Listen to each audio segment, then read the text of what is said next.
So welcome everyone to the Firehouse Art Center. My name is Elaine Waterman and I am the Executive Director. The Firehouse is a nonprofit art center in the heart of downtown Longmont on 4th and Kaufman, providing life-enhancing art experiences through art exhibitions, art education, and cultural events.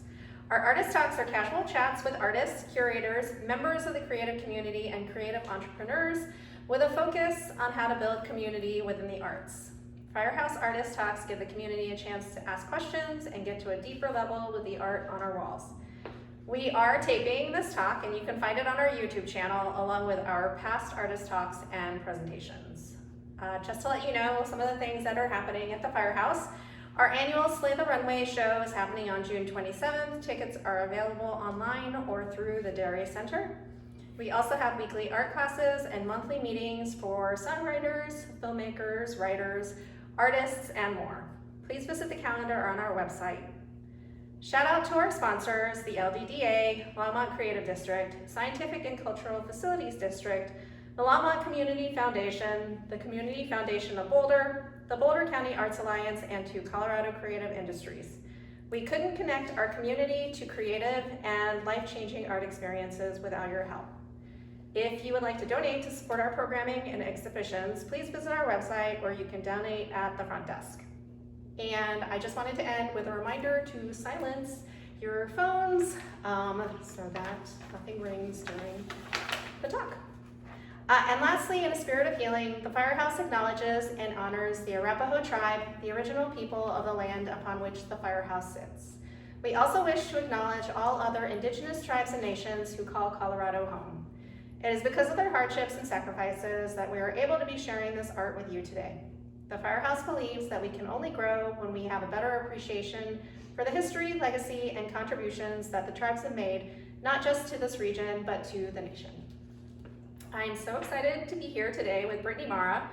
Britni Mara is a Boulder-based artist whose work unfolds through the medium of movement, ritual, and abstraction. She earned a BFA in studio art from Bradley University in 2013 and continued her studies at the Siena Art Institute in Italy. Mara creates paintings and murals that explore the tension between intuitive gestures and deliberate structure to create cohesive, energetic, abstract pieces.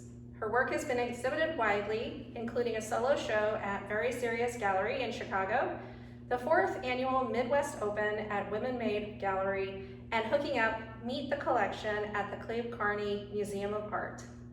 She was also the founder of a pop-up initiative that supported female and non-binary artists in the Chicagoland area and is passionate about championing women in the art world.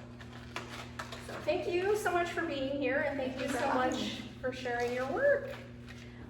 So let's start at the very top with the title of the exhibit, The Reckoning. What is the story you're trying to tell with these pieces, and what does the title mean to you?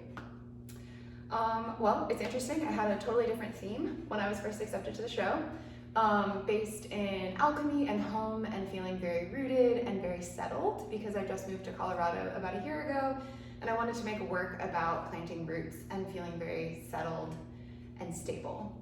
And I made about 4 pieces in that realm, and none of them were good. They were terrible. I destroyed them, I hated them. And I just realized that I wasn't in a stable, safe, rooted environment in my inner world. So I scrapped the whole idea for the show.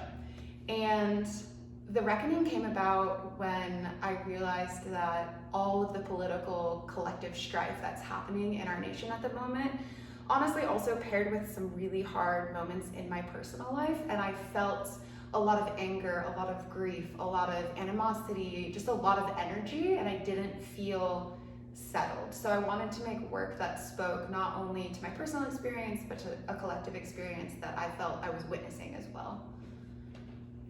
So you scrapped everything. Everything. And then created... About 6 weeks out from the show. Yes. So how was that experience creating this massive body of work, and there's large pieces, small pieces. How was that experience making all of that? It was crazy. I don't know how I did it, to be honest.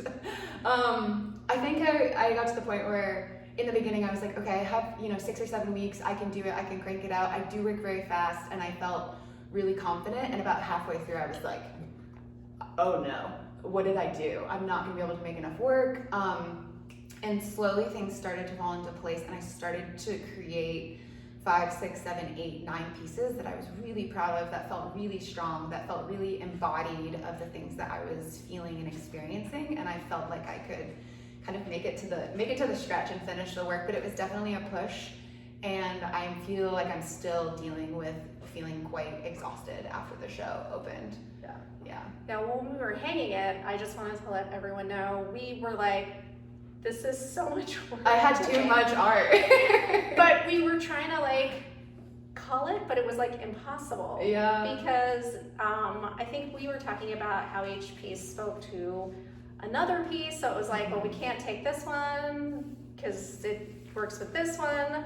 As far as like the message that you were trying to get across, is there one piece that really speaks to that, or like, are you just working with the whole series as a whole? I think as a series as a whole, I think each individual piece and their titles, I think, give light a little bit to what each piece is about as well. I think some pieces are more chaotic or more based in anger. I think there's other pieces that feel more settled and hopeful and bright and easy. So yeah, I think that the work collectively as a body speaks really well to what I was trying to say with the show. And when you say, there were pieces that were more angry or more peaceful, when you look at the colors, like, is it the colors you've chosen that kind of express that, or is it the strokes, or just like the general? I think it's both. In particular, there's a couple of really dark pieces, like this piece over here that's sewn together, the piece on the back wall that's like blue with like a kind of a tape line through it. There's really dark pieces, and I think that I was feeling quite angsty and quite emotional in the beginning when I started the series. And as the series went on, the colors got lighter, they got brighter, there was less intense contrast and movement. And I think as I was working through the pieces, I was also working through a lot of emotion, and things kind of came full circle and came back around with a little bit more hope, a lot more color. So yeah. Very cool. Yeah. Is this the kind of style that you've worked with, throughout your artistic career? Do you have other mediums? How did you end up in abstraction? I have always felt drawn to abstraction. I went to a very traditional art education program, and we had to do kind of all of the things, and I have the ability to sit and paint a portrait. I just don't enjoy it as much. I feel much more connected to the work when it's abstract, and I think part of that for me is the embodied meditative nature of abstract painting. I think something is moving through me as I'm creating the work, and I don't quite get that when I'm creating representational work, where you would like look at something and make something that looks like something else. It very much feels like an inner experience that I'm trying to get out of my body, and it's the thing that feels most connected to me. I have mostly worked in painting. That has changed over the years in terms of what I was using as paint. I've used natural, edible, organic dyes that I was creating myself for years when talking about sustainability.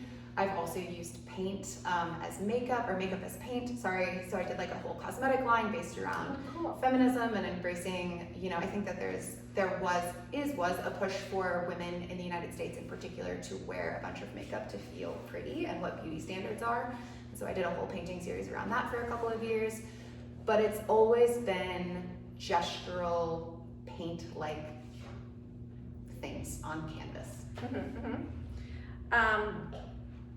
And I notice in some of these pieces, like you were talking about this piece that had a tape line. There are some pieces that look like they have tape lines, but they're actually sewn. Yeah. Is that something that you were experimenting with? How is that going? I have torn apart and destroyed my paintings since the beginning of time, since I started painting. I think there's something really cathartic in it for me, but I save the pieces. I save tiny pieces or big pieces of those paintings that feel successful. And I've done that for a decade. And I've always wanted to sew them back together. And it wasn't until I was at the crowd where my studio mate was like, was an industrial seamstress, use my machine, I'll teach you, that I learned how to sew. And so about 3 weeks before the show opened, I learned how to sew. And I created 7 or 8 pieces that are stitched together. And I think that just goes back again to what the show is about, which is like deconstructing and reconstructing something beautiful and taking kind of the leftover pieces of what would be seen as a mess and putting it together to create something new that's beautiful. Very cool. So I was reading about you, and I know that you founded a gallery in Chicago, and it was called the Hallway Gallery. And that gallery focused on showing female identifying, and non-binary artists. Can you tell me why did you create that gallery? Why did you feel like it was such a necessary space?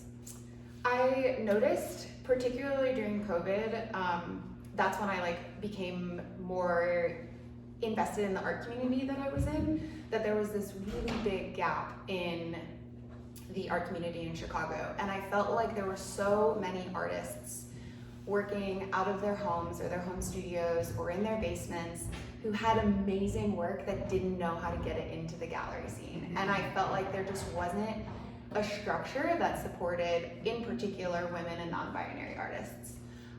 So I created the space, and I would partner with buildings, commercial buildings or residential buildings that had beautiful walls with terrible commercial art hanging in them, and take that down and curate shows of these artists that otherwise I think wouldn't have access or know how to get into the gallery scene.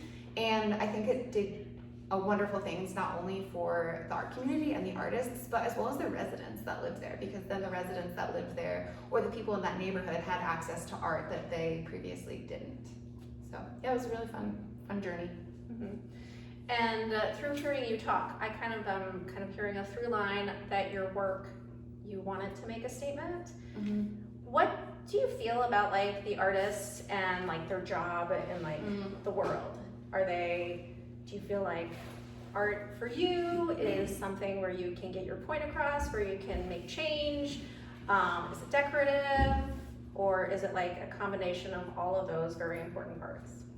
I think it's a combination of all those very important parts, but I do think the role of an artist in society is to document and to be a testament to whatever is happening in the world at the moment through whatever particular personal lens they have. So I think it's really important to me to say something on a broader scale, as well as to be able to express myself personally and hope that people can relate to the personal story that I'm sharing. Very cool. So also, what I'm hearing is that community is really important. Can you tell me about how you find community where you create? Sure. Yeah. I mean, I think community is important for everybody. I was just talking to my friend Marie about this morning, but we used to do everything in community.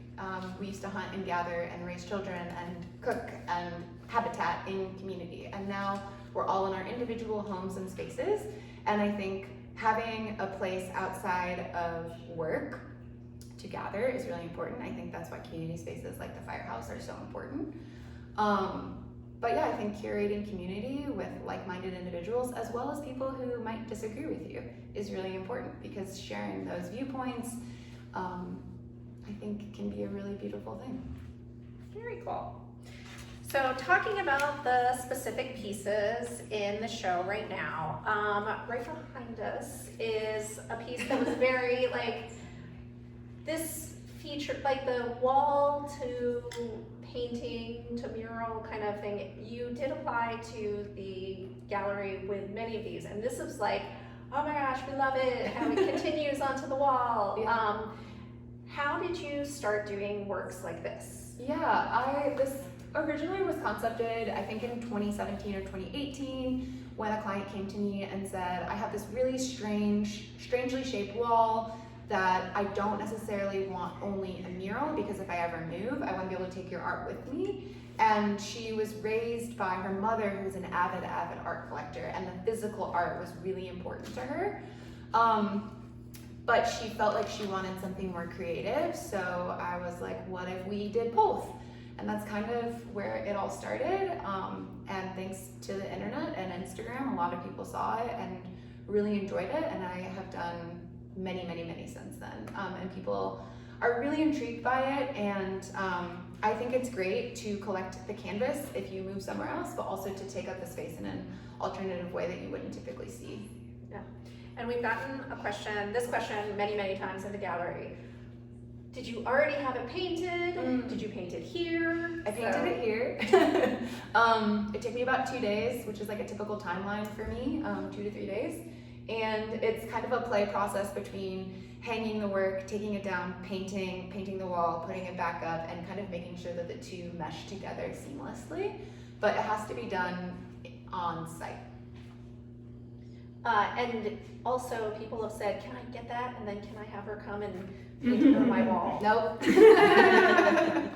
You can see if the gallery is willing to part with the drywall, but no, because of the color mixing and just the way that everything flows together, it has to be done at the same time. Yeah. Very cool. On your website, when I go, I see a lot of pictures of you in the wild painting. Yes.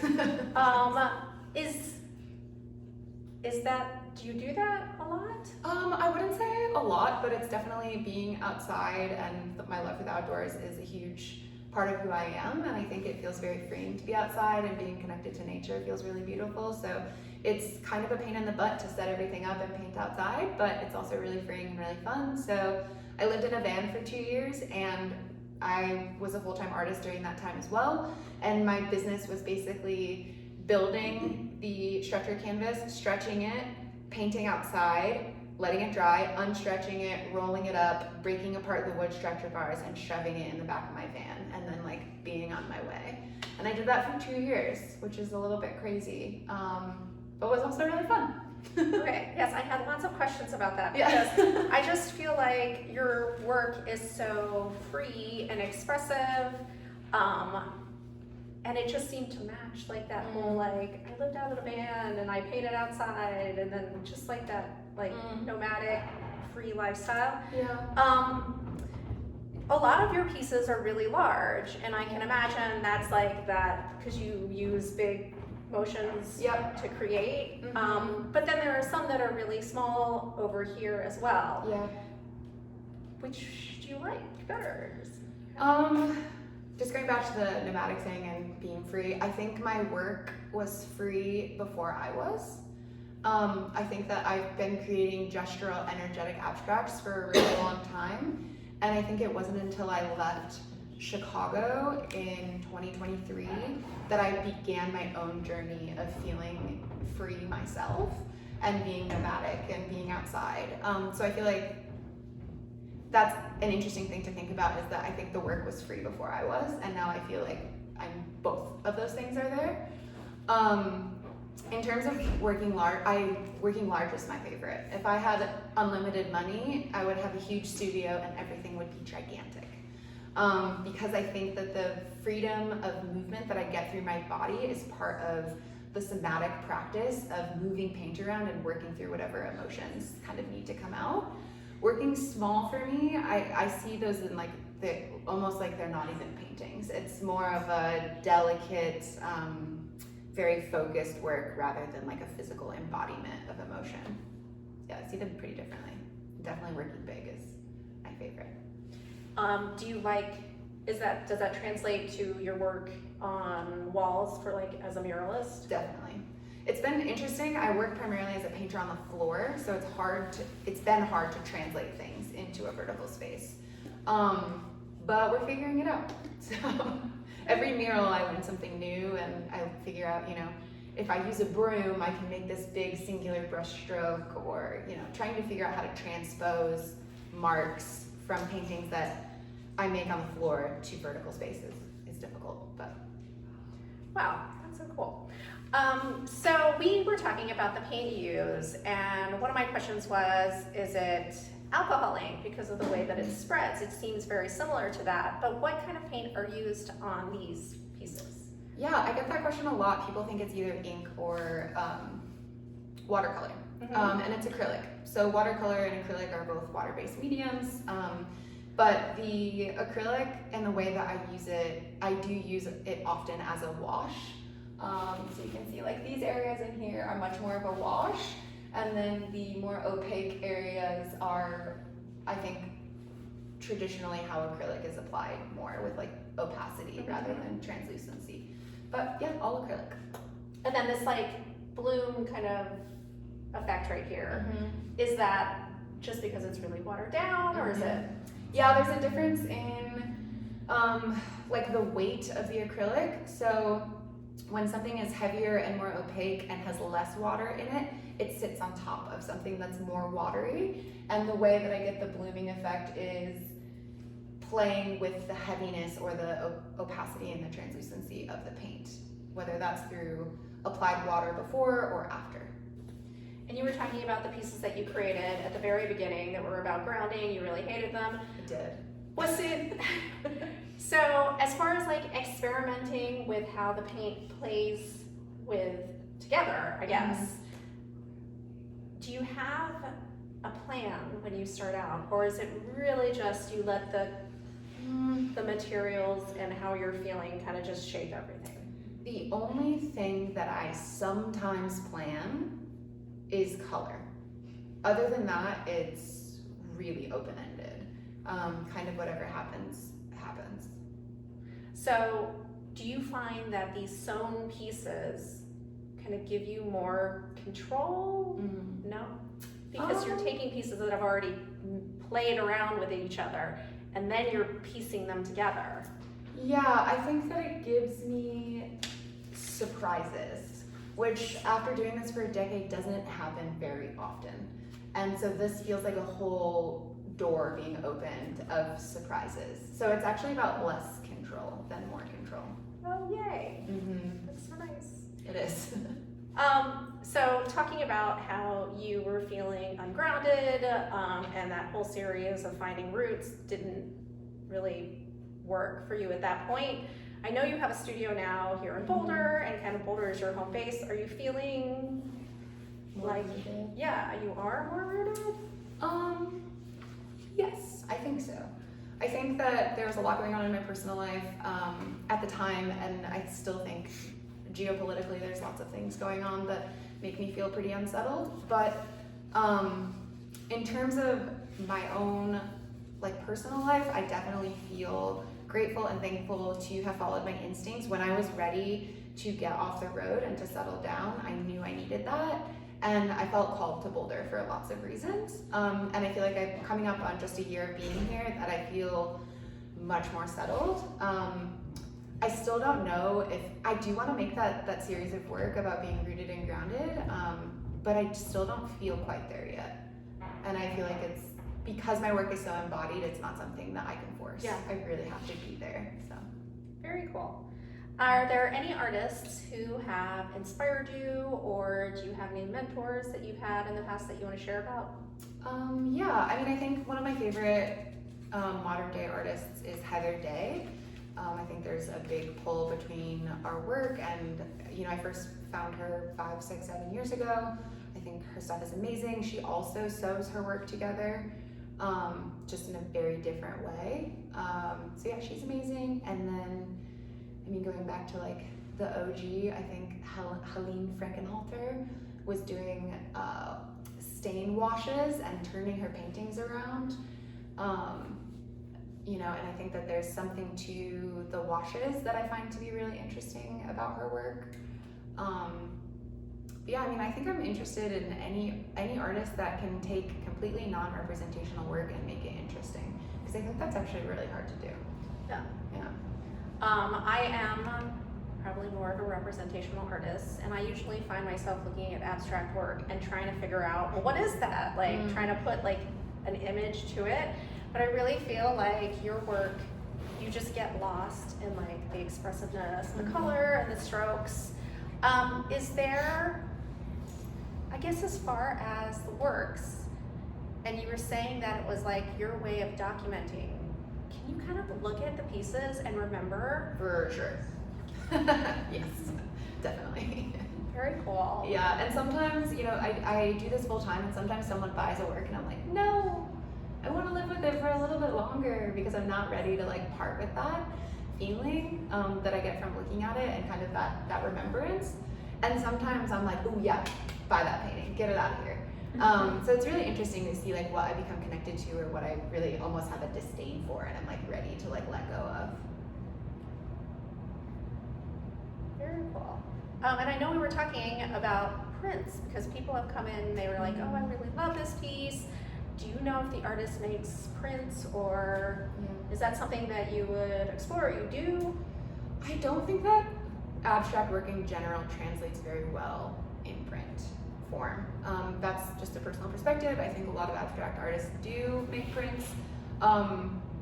My hesitation is that it just won't translate the same, and that it will cheapen the original work.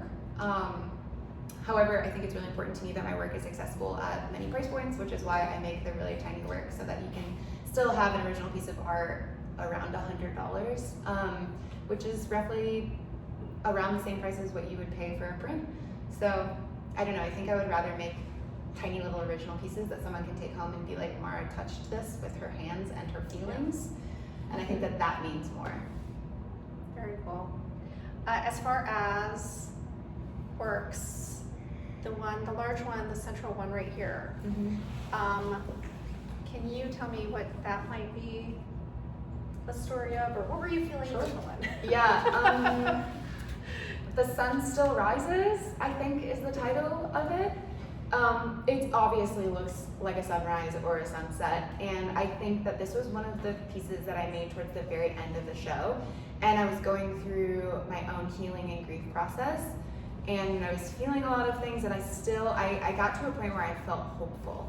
I felt like no matter how dark things felt the night before, the sun still rises. And so that's kind of a metaphor for looking forward and moving past all of the dark, intense grief emotions that I was feeling, and realizing that goodness still comes the next day, no matter what you're feeling. So very cool. I love the way that that's like in the center. Yeah, it's definitely, I think it's visually a very beautiful piece, but it also means quite a lot to me. So it's nice that it's the focal point of that wall.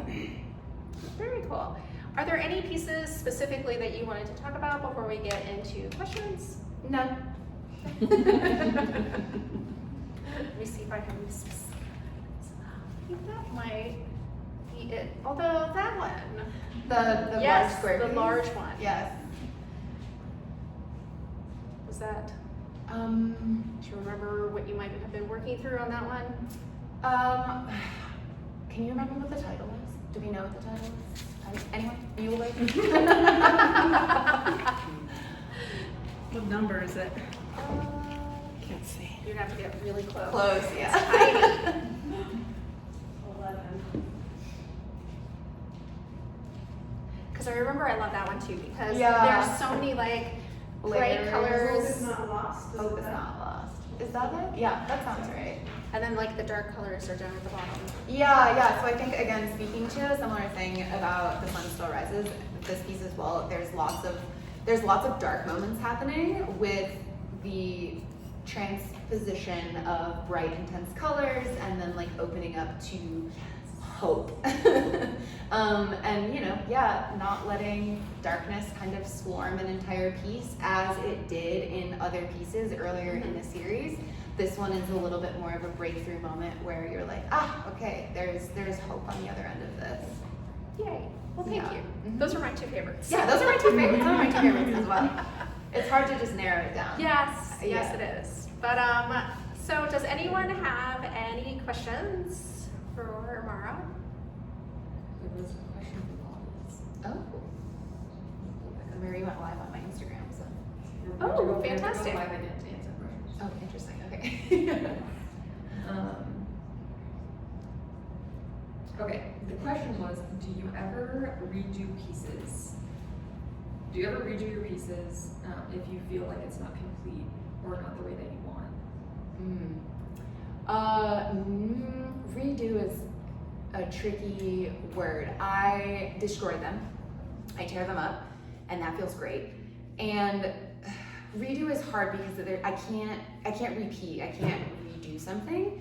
I can reuse the same colors and try to be tapped into the same emotions to create a whole new piece. But yeah, I mean, the answer is probably no to redo a piece. But I really enjoy destroying them and starting over. And what was So when you destroy them, did any of the ones, Sometimes, yeah. did they show up in? No, not in any of these pieces. These, the sewn pieces were intentionally made for the show. Yeah, painted on like large rolled out pieces of canvas, torn up and put back together. Yeah. I used to call it the graveyard though, and I still have it. It's just a stack of scraps with paint on it. Can I ask a question? Yeah. You, the tearing up process seems really interesting. And I noticed the lines though are, when you sew it, it's very clean and crisp. So I don't get this idea of what you're talking about, you know, and I'm wondering about your decision to make the clean and crisp lines instead of allowing perhaps a little bit more chaos happening with the tearing and the sewing together. I think my idea in that is that the emphasis is on building something new rather than the destruction of something old. I like the idea of leaving some frayed edges and kind of playing with that, and I actually really enjoy what the backs of all the sewn pieces look like. And I think there's something fun to play with there for upcoming work in terms of stitching things together and seeing what it looks like from the front, but actually stretching it in the reverse and allowing those kind of violent marks of deconstruction and reconstruction to show. But I think particularly for this series, I was more interested in the less in the process and more in the final piece. Yeah. Now I can't wait to take the work off and Yeah, look at the look at back. that, yeah. I'm like, oh, should I hang this way? I'll do that after you guys leave. Yeah, take a peek. Yeah. Do you think? Go ahead. Do you think you'll continue to work with sewing? For sure. I think that it will probably become more of a prominent element in my work. Definitely. Yeah. I'm already thinking about sewing shapes together and stuffing them and creating like 3D images on the wall. Yeah. Which is weird. My brain normally doesn't work in 3D, but the sewing has really expanded things. When's your next mini drop? Oh, good question. I don't know. I'm really tired. We were just talking about this, but I feel like after the show opened, I could like take a deep breath, and I had so much creative energy put into this show, and I'm super proud of it, and I feel so happy with the work that's been created, and I feel like I can just take a beat and take a breath for a minute. I have a ton of minis, and if you're interested in buying minis, you can come to First Friday at my studio in Boulder, but posting them online is a lot of work, and I just don't feel like doing it right now, so come find me in Boulder. Cool. Do you have any feeling of like what's next? I know you want to take a break. I do. I deeply want to take a break, which I'm doing, which is nice. Yeah, I think the only thing that really comes to mind is like figuring out how to like make some shapes and make things 3D on the wall. But other than that, not really. I think sewing feels like it's opened up a lot of doors for the work, and I kind of just want to follow each little door to see what might feel the best. So. We have a lot of sewing machines set up I in the saw back that. already. I saw And we also have lots of stuffing. Oh, amazing. So just let me know. Very cool. Yeah. So yes. Let's see if I have any other last questions. I think that maybe the what is on your easel now and what were your plans is my last one. No plans. No plans. No easel. Okay, awesome. Well, we are going to move into kind of the walkthrough, and then this is where you can one-on-one kind of ask questions about each piece, and the artist can walk through with you. If you would just, so that we have space, fold up your chair and just lean them against, well, we can just like bring them into the back hallway. So, thank you guys so much, everyone, for coming. Thank you, Mara, for sharing your work and sharing about your process and where your mind and emotions were when you created these pieces. And I look forward to seeing you in Boulder sometime too. Thank you so much for having me. Really means a lot. Thank you. Bye.